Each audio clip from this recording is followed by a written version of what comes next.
Hello everyone, welcome to the grow of pharma. तो आज की इस वीडियो में हम लोग एक बहुत ही इंपॉर्टेंट टॉपिक पर डिस्कशन करने वाले हैं। गेट एक्सेल 2025 का एग्ज़ाम अब बहुत ही पास आ गया है। अभी आप आज अगर आप वीडियो देख रहे हो, जिस दिन मैं वीडियो डाल रहा हूँ, तो आज डेट है आपकी कितनी, 17 दिसंबर, ठीक है। और एज पर गेट की वेबसाइट पे आप जाके देखोगे तो वहाँ पे उन्होंने जो गेट की प्रपोज डेट दी है वो स्टार्ट करा है उन्होंने 7 फेब से। 7 Feb, 8 Feb, then again next weekend पे उन्होंने ऐसा प्लान किया है। तो हम कंसीडर करके चलते हैं कि 7 फेब को ही अगर आपका एग्जाम होने वाला है तो अराउंड 50 डेज, बट मोस्टली हम लेंगे कितना, 45 डेज आपके पास बचे हुए गेट एक्सेल 2026 के लिए। आई एम सो सॉरी, यहाँ पे मैंने 2025 लिख दिया है बाय मिस्टेक। यहाँ पे गेट एक्सेल 2026 के लिए, ठीक है। अब जो अभी तक आपने प्रिपरेशन करी है तो वेल एंड गुड है, बहुत अच्छी बात है। तो हम आपको रिवीजन प्लान बताएंगे, जिस हिसाब से मैं आपको बात करूंगा आप वो रिवीजन प्लान समझोगे। अगर आपने अभी तक प्रिपरेशन नहीं करी है तो फाइनल स्ट्रेच आपको देना है फॉर 1 मंथ के लिए, 45 डेज के लिए एक फाइनल स्ट्रेच देना है। और यहाँ पे जो स्ट्रेच है वो पैनिक होके नहीं करना है, वो हमें एक प्लान के थ्रू करना है, ठीक है। अब काफ़ी फार्मा स्टूडेंट्स का भी मेरे पास मैसेजेस आए थे कि सर हमें गेट एक्सेल देना चाहिए कि नहीं देना चाहिए, गेट एक्सेल पे फोकस करें या जी पैड पे फोकस करें या नाइपर पे फोकस करें। तो मैं यहाँ पे सारे डाउट्स आपके इस वीडियो में क्लियर करूंगा, तो एंड तक वीडियो देखना, बहुत लंबी वीडियो नहीं करूंगा, सारे टू द पॉइंट्स बात करेंगे हम लोग, ठीक है।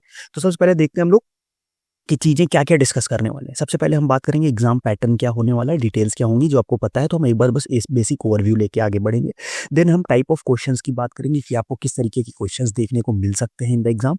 देन आपको हम बात करेंगे कि benefits of GATE Excel, pharma students को देना चाहिए नहीं देना चाहिए जी। उसके बाद आपको जी पैड पे फोकस करना चाहिए, गेट पे फोकस करना चाहिए, वो सारी चीज़ें हम लोग बात करेंगे। नेक्स्ट हम बात करेंगे प्रीवियस ईयर की कट ऑफ्स क्या गई हुई हैं, तो आपको एक कितना स्कोर टारगेट करना है और वो स्कोर आप कैसे अचीव करोगे वो भी मैं बताऊंगा आपको इस वीडियो में। नेक्स्ट हम बात करेंगे सब्जेक्ट वाइज अप्रोच, लाइक कि सब्जेक्ट्स को किस तरीके से अप्रोच करना है, वो भी हम इस वीडियो में बात करेंगे। नेक्स्ट हम बात करेंगे things to avoid in 45 days में, आपको ऐसी कौन सी चीजें हैं जो नहीं करनी है। सबसे इंपॉर्टेंट चीजें जो करनी है वो तो आप देख लोगे, जो नहीं करनी है वो भी मैं आपको बताऊंगा इस वीडियो में, ठीक है। चलो तो आज फिर फटाफट से वीडियो को स्टार्ट करते हैं। सबसे पहले एग्जाम पैटर्न्स एंड डिटेल्स की अगर हम बात करें तो टोटल जो हमारा एग्जाम होने वाला है वो 100 मार्क्स का होने वाला है, और जो टाइम ड्यूरेशन है आपका 3 आवर्स का है। और ये एग्जाम जो है वो आपका क्या कैसे होने वाला है, ये कंप्यूटर बेस्ड एग्जाम होने वाला है, सीबीटी होने वाला है, तो कोई भी यहाँ पे रिटर्न और उसका कोई इशू नहीं है, ठीक है। नेक्स्ट अगर हम बात करें तो इसमें सब्जेक्ट्स कौन कौन से हैं और उनका क्या पैटर्न है। 2 तरीके के सब्जेक्ट्स यहाँ पे आपको देखने को मिलते हैं। एक कंपलसरी सब्जेक्ट्स देखने को मिलते हैं, ठीक है, जिनके कितने होते हैं, जिनके टोटल आपके 40 मार्क्स होते हैं। और उसके बाद आपके ऑप्शनल सब्जेक्ट्स रहते हैं, ऑप्शनल सब्जेक्ट्स के आपके 60 मार्क्स होते हैं। कंपलसरी सब्जेक्ट्स में आपका जनरल एप्टीट्यूड होता है जो 15 मार्क्स का होता है, एंड देन केमिस्ट्री होती है जो आपकी 25 मार्क्स की होती है, ठीक है। देन ऑप्शनल सब्जेक्ट्स की अगर हम बात करें तो 2 सब्जेक्ट्स आपके, ये 5 सब्जेक्ट्स होते हैं, बायोकेमिस्ट्री, देन आपका होता है माइक्रोबायोलॉजी, देन आपका होता है food technology, zoology and botany. In 5 subjects में से आपको 2 सब्जेक्ट जो है वो अपने आप चूज करने होते हैं, और ये आप पहले से डिसाइड करके जा सकते हो। और वहां पे भी ऐसा नहीं कि आपको पहले कुछ मेंशन करना होता है, वहां पे आप जाओगे तो आप अपने जो आपको समझ में आ रहा है वो कर लो। बट ऐसा नहीं है कि आप वहां देख के डिसाइड करोगे, ये आपके लिए अच्छी चीज नहीं होगी। आप वहां पे यहीं से डिसाइड करके जाओ। फॉर अगर आप फार्मा के स्टूडेंट्स को जी पैड के साथ दे रहे हो, जी पैड नाइपर के साथ दे रहे हो, तो आपके लिए जो बेस्ट कॉम्बिनेशन बनता है वो बनता है बायोकेमिस्ट्री एंड माइक्रोबायोलॉजी, ठीक है। मैंने भी इसी से दिया था, बिकॉज इसके थ्रू आपका क्या हो जाता है कि आप जी पैड के लिए भी बायोकेमिस्ट्री प्रिपेयर करते हो, नाइपर के लिए भी बायोकेमिस्ट्री प्रिपेयर करते हो, सेम माइक्रोबायोलॉजी भी आप जी पैड के लिए प्रिपेयर करते हो, नाइपर के लिए भी करते हो। तो आप क्या कर रहे हो कि आप जो एक्स्ट्रा एफर्ट डाल रहे हो वो आपका वेस्ट नहीं हो रहा है। देन आपके बात आती है कि sir general aptitude, general aptitude अगर आप पढ़ लोगे ना तो जो नाइपर का जनरल एप्टीट्यूड का लेवल है वो बहुत कम है एज कम्पेयर टू गेट के लेवल का। तो अगर आप गेट के लेवल का जनरल एप्टीट्यूड पढ़ते हो ना तो आप वेल एंड गुड कंप्लीट आप नाइपर का एप्टीट्यूड सॉल्व कर लोगे। अगर मैं अपनी बात करूं, मैंने जब एग्जाम दिया था तो मैंने जी गेट के लिए अच्छे से जनरल एप्टीट्यूड प्रिपेयर किया था, और उसका रिजल्ट मुझे क्या मिला, उसका रिजल्ट मैंने नाइपर का जब एग्जाम दिया तो नाइपर में हमारे टाइम पे 50 क्वेश्चंस आए थे, किसके, एप्टीट्यूड के, एप्टीट्यूड एंड जनरल फार्मा मिला के, एप्टीट्यूड के सॉरी, जनरल फार्मा के तो अलग थे, एप्टीट्यूड के 50 क्वेश्चन, जिसमें से मैंने फर्स्ट गो में 49 क्वेश्चन सॉल्व किए थे। और एक क्वेश्चन जो मिस हुआ था वो मिस हुआ था किसका, वो वर्बल एप्टीट्यूड का था। तो वो आपको बेनिफिट मिलेगा अगर आप एप्टीट्यूड कर लेते हो, तो फार्मा में आपको बहुत बेनिफिट मिलने वाला है in compare to non pharma में, सॉरी, आपको बेनिफिट मिलने वाला है नाइपर में। सेम अगर केमिस्ट्री की बात करोगे तो केमिस्ट्री भी आपको नाइपर और जीपैट के एग्जाम में तो देखने को मिलेगी, तो आपका कुछ लॉस नहीं होने वाला है, ठीक है। बस आपके लिए बेनिफिट्स मिलने वाले हैं। वो बेनिफिट्स कौन से हैं वो मैं आगे आपको बताऊंगा, कि लॉस तो नहीं हो रहा है, ये तो आपने देख लिया, अब बेनिफिट्स क्या है वो हम आगे बात करेंगे, ठीक है। अब नेक्स्ट अगर हम बात करें तो अदर थोड़ा सब्जेक्ट्स के बारे में बात करें, अगर हम जनरल एप्टीट्यूड की बात करें तो इसमें 5 क्वेश्चन जो है वो आपके 1 मार्क्स के मिलने वाले हैं, 5 क्वेश्चन आपके 2 मार्क्स से मिलने वाले हैं। तो टोटल आपके कितने क्वेश्चन हो गए? 10 क्वेश्चन 15 मार्क्स के। सेम अगर हम बात करें केमिस्ट्री की तो 9 क्वेश्चन आपके 1 मार्क्स के होने वाले, 8 क्वेश्चन आपके 2 मार्क्स के होने वाले। तो टोटल लगे आपके 17 क्वेश्चन 25 मार्क्स के। नेक्स्ट अगर हम आगे बात करें माइक्रोबायोलॉजी की तो 8 क्वेश्चन 1 मार्क्स के होने वाले, 11 क्वेश्चन 2 मार्क्स के होने वाले। तो टोटल आपके हो गए 19 क्वेश्चन और कितने मार्क्स के? 30 मार्क्स के। सेम अगर हम बात करें तो बायोकेमिस्ट्री 8 क्वेश्चन जो है वो 1 मार्क्स का होने वाला है, 11 क्वेश्चन जो है वो 2 मार्क्स का होने वाला है। टोटल आपका 30 क्वेश्चन 17 मार्क्स। सेम चीज आपके लिए जूलॉजी की है, 8 क्वेश्चन 8 क्वेश्चन 1 मार्क्स के, 11 क्वेश्चन 2 मार्क्स के, टोटल आपके 30 मार्क्स। अब यहाँ पे 2 सब्जेक्ट्स और हैं, बॉटनी एंड फूड टेक्नोलॉजी। वो दोनों का भी पैटर्न सेम है बट मैंने वहाँ पे लिखा नहीं है। क्यों? क्योंकि मैंने जैसा आपको बताया कि अगर आप फार्मा से हो तो आपके लिए बेस्ट कॉम्बिनेशन ये दोनों है। बट इन केस कभी कभी क्या हो जाता है कि जो जूलॉजी के क्वेश्चन है वो थोड़ा सा ईजी आ जाते हैं, बिकॉज हम किस पे कहाँ से प्रिपेयर करके आ रहे हैं? हम प्रिपेयर करके आ रहे हैं, आप मोस्टली आप जितने भी फार्मा में आते हो आप नाइपर के, सॉरी नाइपर मैं कह रहा हूँ, आप नीट की प्रिपरेशन करके आते हो, देन आप एचएपी पढ़ते हो, तो वहाँ से आपके कुछ क्वेश्चन जूलॉजी के भी आप कर सकते हो।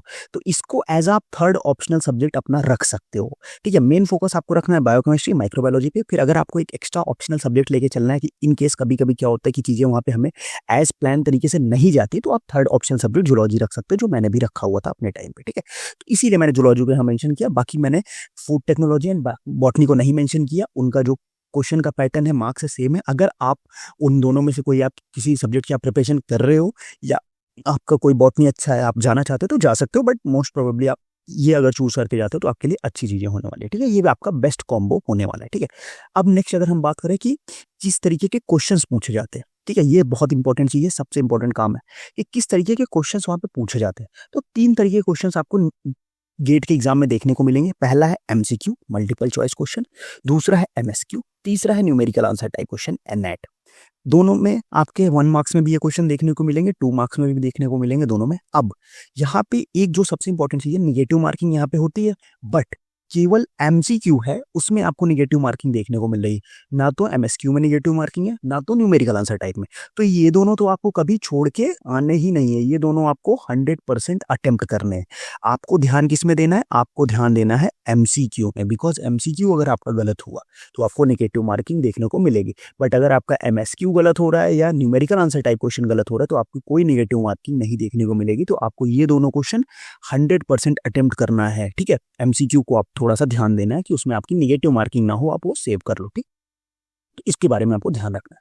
अब हम बात करते हैं कि सर ठीक है, अब हमें कितने मार्क्स चाहिए होंगे क्वालिफाई करने के लिए। तो हम प्रीवियस ईयर अगर कट ऑफ्स की बात करें तो सबसे पहले अगर हम 2025 की कट ऑफ करें तो जनरल की जो कट ऑफ थी 31.3, ओबीसी ईडब्ल्यूएस की 28.1, एससी एसटी पीडब्ल्यू की 20.8 मार्क्स। नेक्स्ट अगर हम बात करें 2024 की कट ऑफ्स की तो जनरल की कट ऑफ थी 29.3 मार्क्स, ओबीसी ईडब्ल्यूएस की 26.3 मार्क्स, एससी एसटी पीडब्ल्यू की 19.5 मार्क्स।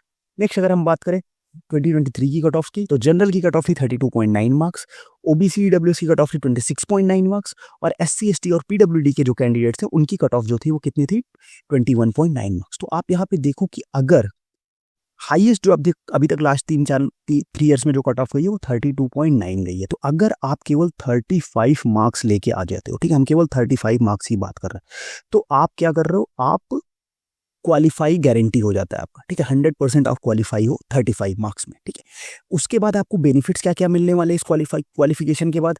सबसे पहले आपको मिलने वाला है कि आप नाइपर के लिए एलिजिबल हो जाते हो। अगर आपको फार्मा डोमेन नहीं छोड़ना है तो आप नाइपर के लिए एलिजिबल हो जाते हो। आपको जीपैड पर फोकस करने के बजाय आप डायरेक्ट नाइपर की प्रिपरेशन कर सकते हो। नाइपर के लिए आप 100% एलिजिबल हो जाते हो। नेक्स्ट, आप अगर किसी का ड्रीम हो कि आईआईटीज में पढ़ना है, एनआईटीज में पढ़ना है, तो वहाँ पे बहुत सारी ऐसे नए नए ब्रांचेस हैं, लाइक मेडिकल डिवाइसेस हो गया, बायोमेडिकल की फील्ड हो गई, केमिस्ट्री की फील्ड हो गई, उन सब में आप यहाँ पे डायरेक्ट एडमिशन ले सकते हो इन टॉप आईआईटीज एंड एनआईटीज में। और उसके लिए भी ऐसा नहीं कि आपको बहुत ज़्यादा स्कोर करने की जरूरत है। अगर आप क्वालिफिकेशन से थोड़े से भी ज़्यादा लेके आते हो ना तो आपको आईआईटीज एंड एनआईटीज ईजिली मिल जाएगा। मेरे कई सारे फ्रेंड्स, मेरे कई सारे students top IITs and NITs में गेट एक्सेल के थ्रू गए हैं और उनका ऐसा किसी का नहीं कि किसी को 50+ मार्क्स कोई स्कोर करके आया, 60 मार्क्स स्कोर करके आया, नहीं, सब बस ऐसे ही 35, 36, 40 इतने में आप आराम से ले जा सकते हो। नेक्स्ट, आपको स्टाइपेंड, जैसे आप जीपैड के लिए स्टाइपेंड आपको मिलता है 12,400 का, सेम स्टाइपेंड आपको नाइपर के इसके गेट क्वालिफाई करने के बाद भी मिलेगा। और इन सब के लिए आपको क्या करना है? बस केवल और केवल 35 मार्क्स लेके आने। ठीक है, अब हम बात करेंगे कि ये 35 मार्क्स आएंगे कैसे, कोर स्ट्रेटजी क्या होनी चाहिए 35 मार्क्स लाने की, ठीक है। तो सबसे पहले जो हमारी बात आने वाली है, सबसे पहले जो हमारा मेन टारगेट होने वाला है वो क्या होने वाला है, प्रीवियस ईयर क्वेश्चंस जो है वो हमारे मेन टारगेट होंगे, उन पे हमारा मेन फोकस होगा। और कैसे होगा, उनके लिए हमें करना पड़ेगा, उनको हमें सबसे पहले आइडेंटिफाई करना है उनमें जो हाई फ्रीक्वेंसी टॉपिक्स हैं, कि सबसे ज्यादा क्वेश्चन किस टॉपिक से पूछे जा रहे हैं। फोकस करना है रिवीजन, इस टॉपिक के रिवीजन, और उस पर फोकस करना है। Next, practice by solving these questions. अब इन क्वेश्चंस को क्या करना है, आपको सॉल्व करना है, ठीक है। इन क्वेश्चंस को आप जितना अच्छे से सॉल्व करके प्रैक्टिस करोगे उतना ही आपके लिए बहुत ज्यादा बेनिफिट होगा। अब यहाँ पे पीवाईक्यू में हमें क्या करना है ना, हमें एक रिवर्स इंजीनियरिंग मेथड लगाना है। रिवर्स इंजीनियरिंग मेथड क्या होता है कि हमें उल्टे तरीके से जाना है। हम जाएंगे क्या, पीवाईक्यूज में हमने आइडेंटिफाई कर लिया कि यार ये एक पर्टिकुलर, फॉर एग्जांपल अगर हम माइक्रोबायोलॉजी की बात करें तो वहाँ पे हमने देखा कि एंजाइम काइनेटिक्स से हर साल क्वेश्चन आ रहा है, ठीक है। तो हम पहले ऐसा नहीं कि हम डायरेक्ट माइक्रोबायोलॉजी खोले पढ़ना चालू कर दिया, नहीं, हमने उसको आइडेंटिफाई किया कि यार एंजाइम काइनेटिक्स से हर साल क्वेश्चन आ रहा है। तब हम पहले क्वेश्चन देखेंगे कि यार एंजाइम काइनेटिक्स में भी कैसे कैसे क्वेश्चन आ रहे हैं, उनके सॉल्यूशंस देखेंगे और उन सॉल्यूशंस के थ्रू हम प्रिपरेशन करेंगे। समझे बात को हमारे, पहले आप आइडेंटिफाई करो टॉपिक्स कौन से आ रहे हैं, उन क्वेश्चंस के आप सॉल्यूशंस देखो और सॉल्यूशंस के थ्रू आप प्रिपरेशन। तो ये क्या होता है, ये पीवाईक्यू रिवर्स इंजीनियरिंग मेथड होता है, जिसमें क्या होता है कि आप प्रीवियस ईयर क्वेश्चन से पढ़ते हो। समझे, ऐसा नहीं कि क्वेश्चन देखा रख लिया, नहीं, आपने क्वेश्चन देखा, उसका टॉपिक आइडेंटिफाई किया, उसके अच्छे से सॉल्यूशन देके फिर आपने उसको प्रिपेयर किया। समझे बात को, इस तरीके से आपको प्रिपरेशन करना है। ये पीवाईक्यू रिवर्स इंजीनियरिंग मेथड है और हमारा मेन टारगेट जो होने वाला है वो प्रीवियस ईयर क्वेश्चन होने वाला है, ठीक है। अब नेक्स्ट, अभी मैं आपको इंपॉर्टेंट टॉपिक्स बताऊंगा इस वीडियो में, किसके, जनरल एप्टीट्यूड, केमिस्ट्री के।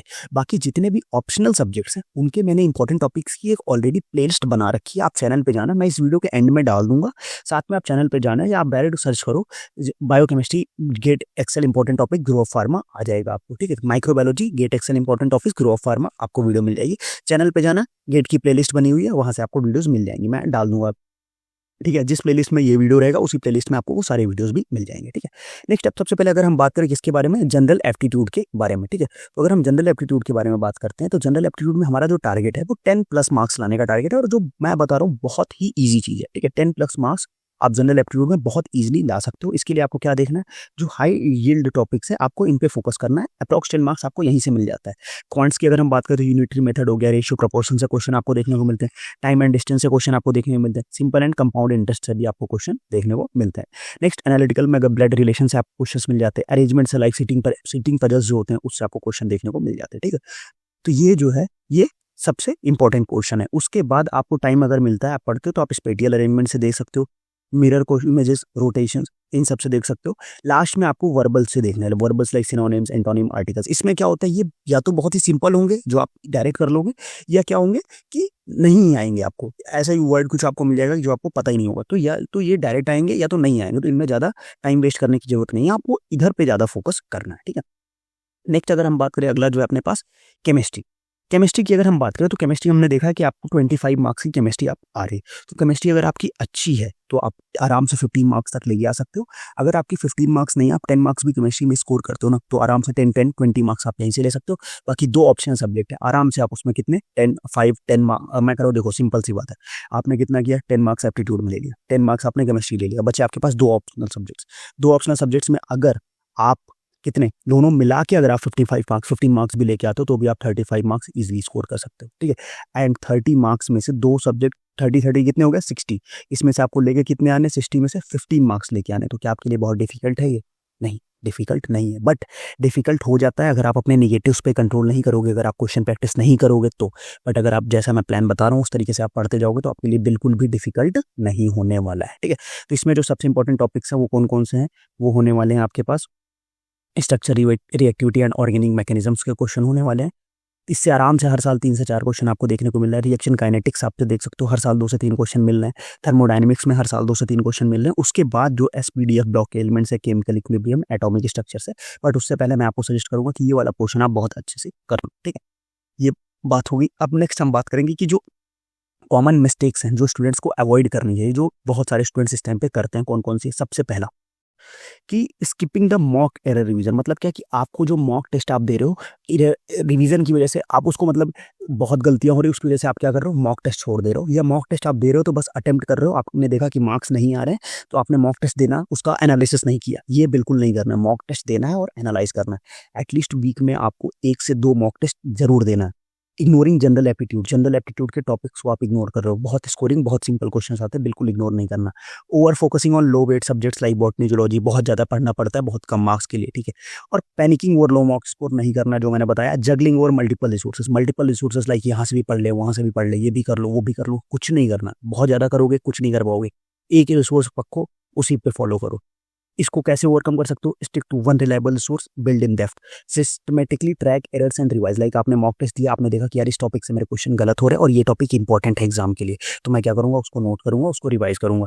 Allocate time based and topic weightage. Like आपने बायोकेमिस्ट्री और माइक्रोबायोलॉजी, जनरल एप्टीट्यूड, केमिस्ट्री, सबको आप एक टाइम वेटेज दो कि आपको मेरे को इतनी देर जनरल एप्टीट्यूड पढ़ना है, इतनी देर आप मुझे केमिस्ट्री पढ़ना है, फिर मैं माइक्रोबायोलॉजी पढ़ूंगा, फिर मैं बायोकेमिस्ट्री पढ़ूंगा, इस तरीके से। मेंटेन स्टडी कॉन्फिडेंस, मतलब आपको कंटिन्यूअस 45 डेज तक अपना कॉन्फिडेंस मेंटेन करके रखो, आपका डेफिनेटली होने वाला है। एनालाइज करना है और पैनिक बिल्कुल भी नहीं करना है। आपको पैनिक करोगे सब कुछ खराब हो जाएगा। मैंने स्टार्टिंग में ही बोला, पैनिक नहीं करना, प्लान करना है, ठीक है, समझिए बात को। तो ये सारी चीज़ें आपको नहीं करनी है। इतनी चीज़ें अगर आप फॉलो करते हो तो 110% मैं गारंटी लेता हूँ कि आप जी गेट एक्सेल 2025 सॉरी 2025 ही मेरे उस पर चढ़ा हुआ है, 2026 आप डेफिनेटली क्वालिफाई कर लोगे। बाकी अगर आपको कोई भी डाउट होता है तो आप मुझे कमेंट बॉक्स में पूछ सकते हो, व्हाट्सअप ग्रुप ज्वाइन करके डायरेक्टली मुझे व्हाट्सअप पे मैसेज करके पूछ सकते हो। टेलीग्राम चैनल ज्वाइन करो, question practice, study materials, notes वहाँ पे हैं। इंस्टाग्राम पे भी आप हमें फॉलो कर सकते हो। बाकी अगर आपको नोट्स चाहिए लाइक अदर सब्जेक्ट्स की, तो आप हमारी वेबसाइट पे जा सकते हो। क्वेश्चन प्रैक्टिस करना है, आप हमारी वेबसाइट पे विजिट करके सकते हो। अगर आपको मेरे से 1-to-1 प्लानिंग करनी है, सेशंस करने की, कैसे मैं अपने आपको, आप कैसे प्लान करो, अपने रिसोर्सेज को कैसे यूज़ करो, कौन से रिसोर्सेज पे आपको फॉलो करना है, कैसी चीज़ें करनी है, वो सारी चीज़ें करनी है, तो आप मेंटर बुकिंग पे मेरे से डायरेक्टली सेशन बुक कर सकते हो। अंटिल आपका एग्जाम नहीं हो जाता, तब तक मैं आपके साथ रहूँगा, आपको गाइड करूँगा, चीज़ें आपको बताऊँगा, ठीक है। और जाके आप डायरेक्टली नॉमिनल सा चार्ज देके बुक कर सकते हो। बाकी कोई भी डाउट है कि सब इस टॉपिक पे आपको नेक्स्ट वीडियो चाहिए, मुझे कमेंट बॉक्स में जरूर बताना। मिलते हैं नेक्स्ट वीडियो में, तब तक के लिए बाय बाय।